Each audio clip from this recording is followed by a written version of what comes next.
"I don't need a brat like you," he sneered, and I was stunned to see my father laughing mockingly. "Sorry, but I'm not gonna take care of you. You're in high school now, you can live on your own, right? I'm running off with my lover, so don't ever contact me again."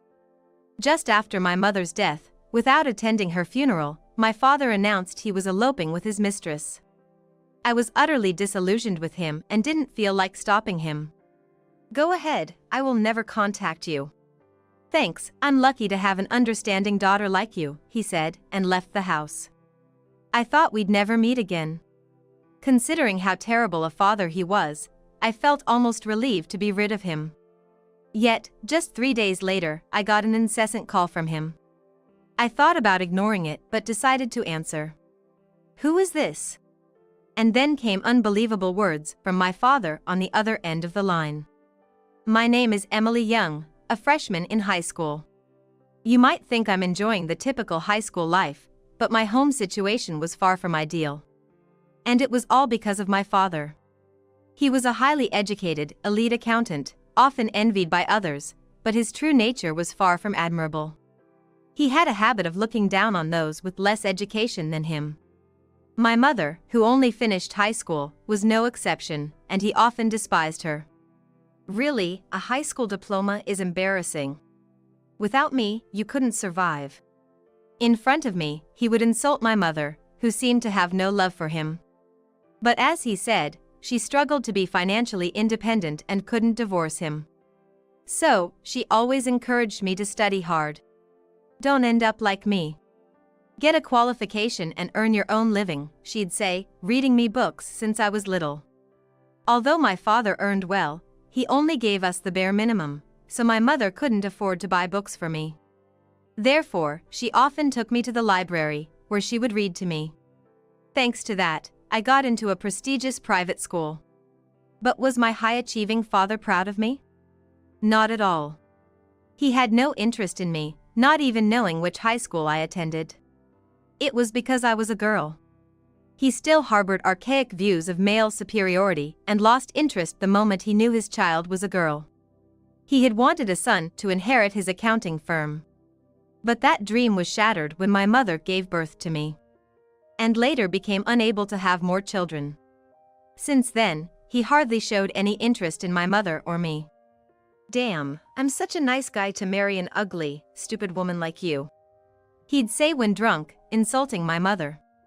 She would ask him to stop, especially in front of me, but he'd get furious. "What? Talking back to me? Do you realize who's feeding you, you useless woman?" he'd yell, insulting her further, and I couldn't bear to watch, locking myself in my room and covering my ears. His tyranny wasn't limited to verbal abuse, he also had a terrible habit of cheating. Claiming he was busy with work, he often came home late, sometimes not until morning. Gradually, he started coming home reeking of women's perfume, which disgusted me. "Your perfume is too strong," I'd say, pinching my nose. He'd look at me with disdain. "What? You think your nose is too good? Why don't you wear perfume, too? A woman like you can't survive without relying on a man." I deeply hated my father for saying such things to his daughter. But it seemed like he didn't even realize I despised him. "You do take after your mom with that plain face and personality. What's the use of a girl like you studying? You'll just end up a woman with too much pride and no man will come near you." While he constantly insulted my mother for not being educated, he belittled me for being educated, saying it was pointless for a woman to study. I thought this man was truly hopeless. Moreover, he hardly gave us any money, yet he wore expensive brand suits and watches himself. Even his loungewear was stylish, and I couldn't help but wonder about this economic disparity within our own home. When I suggested to my father, "If you have that much money, why don't you buy something for Mom?" he just snorted. "It's my hard-earned money. What's wrong with spending it on myself?" he said, refusing to spend a penny on us. It was only because of my mother that I could get through those days. But then, just as I entered high school, she was diagnosed with breast cancer. By the time we found out, it was too late, and she was given a short time to live. When I learned about it, I broke down and clung to her, crying, "What am I gonna do without you, Mom?" But then, thinking about it, I didn't want to cause her any more worry because of me. From then on, I tried to spend the remaining time with her as happily as possible. "Sorry for troubling you every day, Emily. You have schoolwork, too. You don't need to visit me so often," she would say with a relatively cheerful smile when I visited her in the hospital. "I come because I want to see you, Mom. Plus, staying at home means seeing that drunken father of mine." "I can't stand even looking at him," I replied, to which my mother's expression turned a bit sad. "I'm sorry for making you feel that way about your father.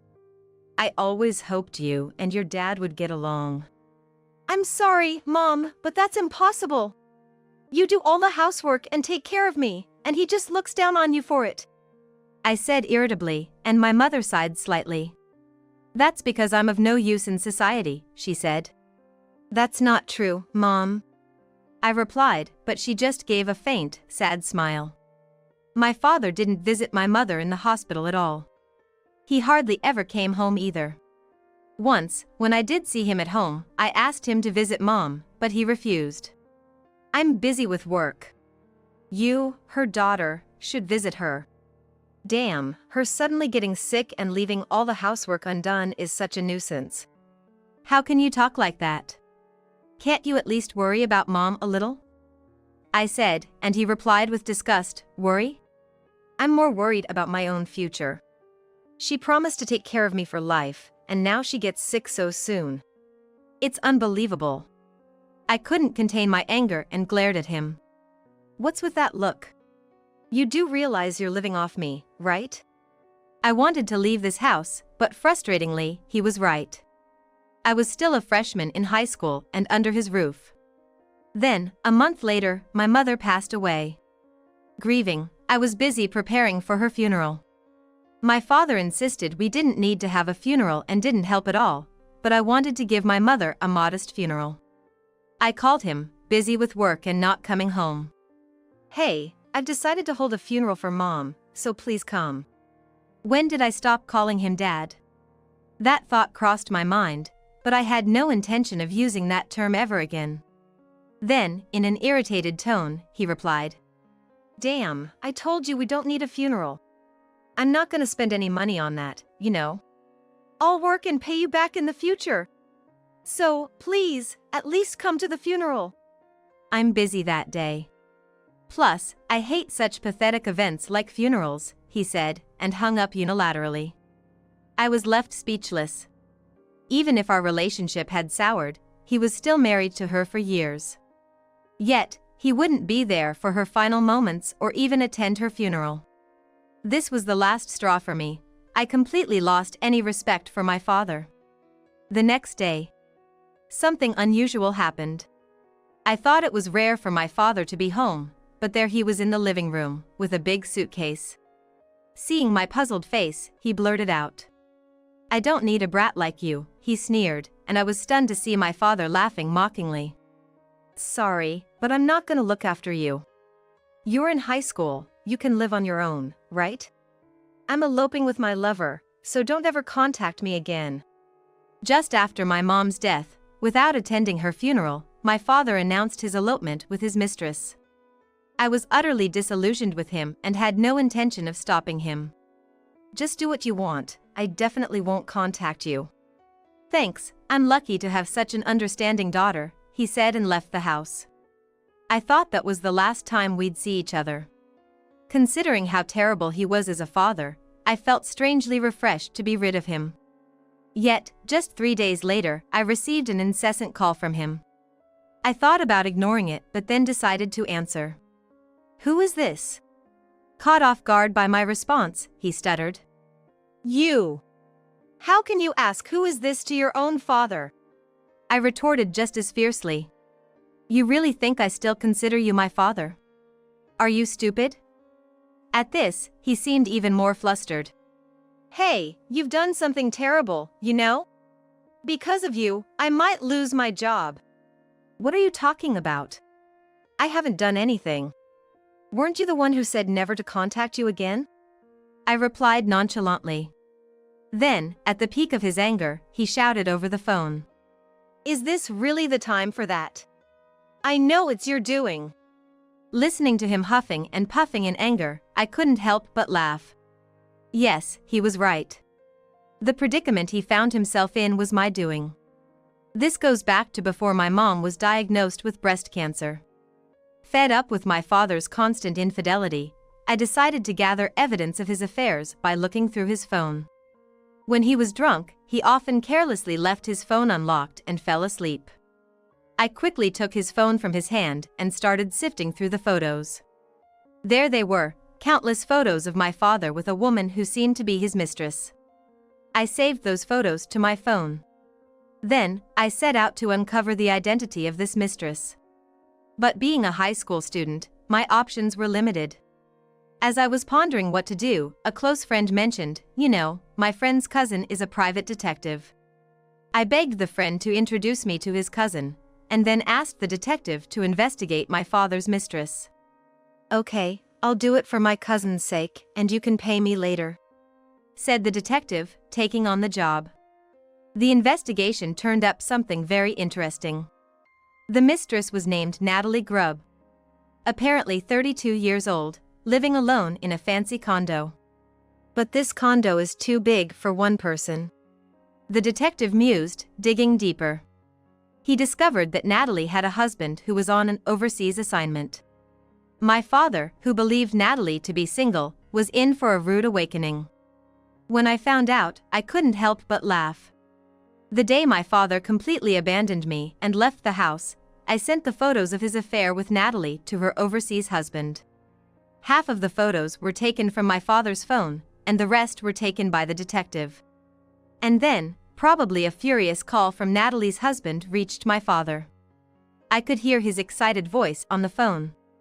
"A letter was included in the photos sent to Natalie's husband, right?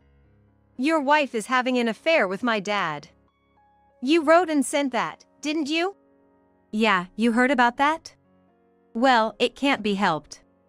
"Yes, I did it, but what about it?"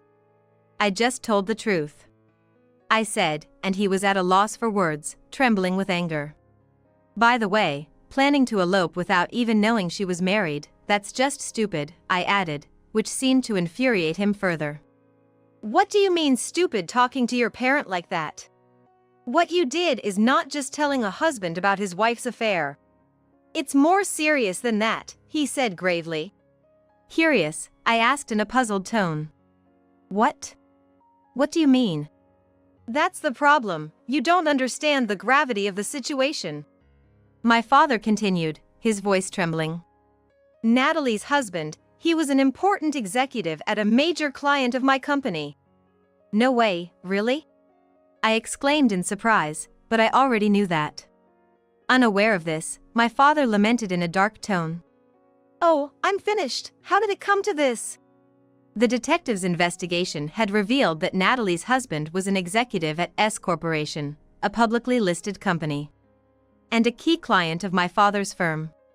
When I learned that S Corp was a major client of my father's company, I felt a thrilling sense of excitement. This was my chance for revenge for my mother. "Natalie's husband stormed into the office yesterday. He spread the affair photos of me and Natalie all over the company. I was so shocked, I froze for a moment." "Serves you right," I said coolly. "Quiet. You have no idea how much contempt I faced from my employees. Me, the president, being ridiculed by those lower-level employees, it's humiliating." I couldn't help but laugh at his words. My father, always so proud and looking down on everyone else, was now scorned by his own employees. The irony was too much. "Then, the president of S Corp called and said they're ending their business with us." "Wow, that's serious." "You really don't get it, do you? It's not just that. After S Corp pulled out, all my employees submitted their resignations." I was shocked at his words. "Everyone? Why would they do that?" "Because without S Corp, my company is finished." "Is that so?" My father's accounting firm was a small office with about 5 employees. He was in charge of sales, but he hated it due to his high pride. Apparently, almost all the firm's revenue came from S-Corp. The employees, fed up with my father's tyranny, must have decided to leave en masse once S-Corp withdrew. I was surprised that things had escalated to this extent. But given everything my father had done, it felt like just desserts. Natalie had left him, his employees were gone, and my father was now completely alone. He had always been indifferent to my mother and me, but it turned out he was weak to loneliness, which probably led to his repeated infidelity. Feeling lonely, he suddenly made an outrageous proposition. "Well, it's fine. I was thinking of coming back home anyway." "What do you mean?" "Well, I've broken up with Natalie, and I'm all alone now. I thought I'd come live with you." His audacious suggestion was revolting to me. How could he have the nerve to come back now? As if we could ever live together harmoniously after everything. "There's no way I'm living with you. I don't want to live with you at all." I flatly rejected his proposal. Yet, seemingly oblivious to how much I despised him, he clung to the idea. "Don't be so stubborn, you're still in high school, aren't you? Still a child. You should want to live with your parent, right?" The audacity of his statement was astounding, especially after he'd said I could live on my own because I was in high school. How can he shamelessly say such a thing? "Unfortunately for you, I can live just fine without you. In fact, my life would be a mess with you around, so don't you dare come back," I said, and he became angry. "What are you talking about? That house you're living in is my house. It's only natural for me to return. No matter what you say, I'm definitely coming back." Faced with that reality, I had no choice but to concede. "That's true, this house is in my father's name, so I don't have the right to refuse him." "That's true." I reluctantly agreed, saying that. Hearing my resigned response, he sounded relieved. "Right? So, from now on, let's live together as a family, just you and me." To his cheerful suggestion, I coldly retorted. "No, it's fine. I'll be leaving." "What? What do you mean? Where are you planning to go?" My father asked, surprised by my words. "I'm going to my grandparents' house in Nebraska." "Living with you?" "No thanks. It's my mom's parents' place." When I had learned about Natalie being married, I suspected my father would eventually return to this house. So, I had already contacted my maternal grandparents in Nebraska as a precaution. They gladly agreed to take me in. My father's parents, much like him, were selfish and unmanageable, so I barely kept in touch with them. Hearing this, my father sounded troubled. "Don't say that. We're the only family we have." "I'll change my ways, let's live together," he insisted, but I said, "I know what you're up to. You just want me to take care of you, right? You're just worried about being alone and dying alone," I accused him. "No, that's not true. Look, you said you want to go to college, right? I'll pay for it. If you don't live with me, I won't pay. Are you okay with that?" Faced with his intimidation over the phone, I replied simply, "I'm fine with it." "What? Don't be so stubborn. Planning to work part-time while attending college? It's hard, you know. Just give up on that idea." As usual, my father belittled me, but I informed him. "I have the life insurance money that Mom left me." "What?" He sounded completely taken aback. "Life insurance? You mean she had a policy?" "Yes. Yes, after my mother passed away, she had made sure I wouldn't struggle financially by taking out a life insurance policy. She had become ill after giving birth to me, and that's when she started worrying about what would happen to me if she fell ill again and left me alone. My father had no interest in me since then, and his infidelity was rampant. She was worried that after she was gone, he wouldn't provide me with enough money for college or even basic living expenses. So, she managed with the meager allowance my father gave and did some work from home without him knowing, just so she could pay for the insurance." "Wait a minute. Where did the money for that insurance premium come from? She was just a housewife, right? So, does that mean she used my money to pay for it?" My father said, as stingy as ever. If she took out insurance with my money, then I should get the payout, right? I couldn't believe he'd think there's a law for that, but I told him. No, you're wrong. Mom was working from home while being a housewife. She used that money for the insurance. What? My father, who had lived as he pleased, didn't want my mother working outside and never allowed her to even have a part-time job. So, she chose work she could do from home and earned a small income without him knowing. Hearing this, he muttered. I've been deceived. She was doing all that behind my back.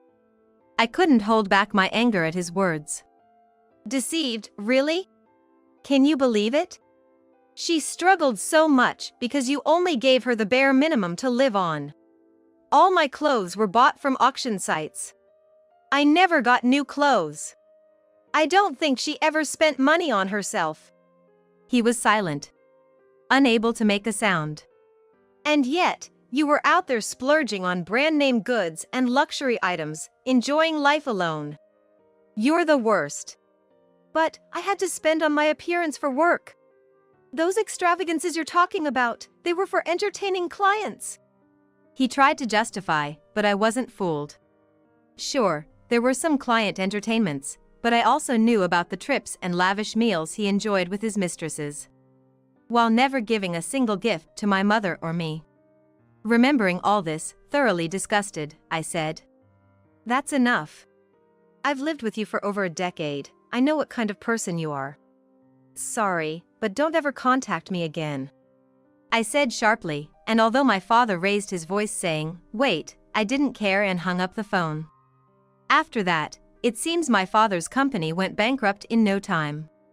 He had been using the company's funds for himself, expecting revenue from S Corporation. Once the dealings with S Corporation ceased, his company quickly fell into financial ruin and went bankrupt. Even after the bankruptcy, there were no job offers for my father, and his earnings plummeted. This was because rumors that he had an affair with the wife of an executive at S Corporation spread quickly within the industry, tarnishing his reputation. Still, my prideful father, unable to apologize to anyone, didn't make much effort in sales and ended up lost. Eventually, he couldn't even pay the mortgage and had to let go of the house. He tried to turn to his own parents for help, but they refused to take in such a selfish son. They even disowned him, saying, he's no longer our son, after he had socially and financially ruined himself. Having lost his home, family, and mistress, my father is now apparently living on the streets. Never having faced failure before, he seems mentally weak and unable to rejoin society.